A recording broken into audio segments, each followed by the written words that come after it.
Welcome to Samba Samba. Enjoy the video. In this video, I will explain how to get a glider in the popular game, Beaks. This amazing item will transform your gameplay, allowing you to soar across the map with ease. We'll cover everything from where to find it, how much it costs, and the simple steps to add it to your inventory. Getting a glider is a game changer for exploration and reaching new areas.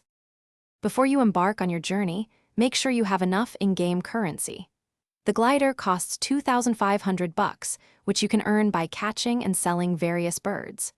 The primary location for this valuable item is the scenic Pinewood River area, nestled deep within the expansive Mountain Beaks region. It's a one-time purchase that offers lasting benefits. Your adventure begins at Beakwoods, your starting point.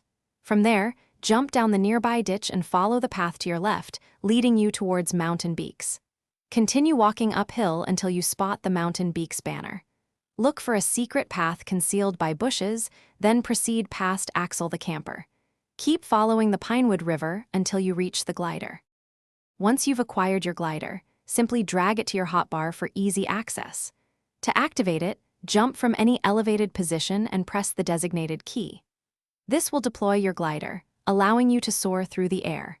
It's incredibly useful for crossing vast distances, reaching high cliffs, or descending into low valleys, making exploration much faster and more enjoyable. Thanks for watching. Consider subscribing if we helped you.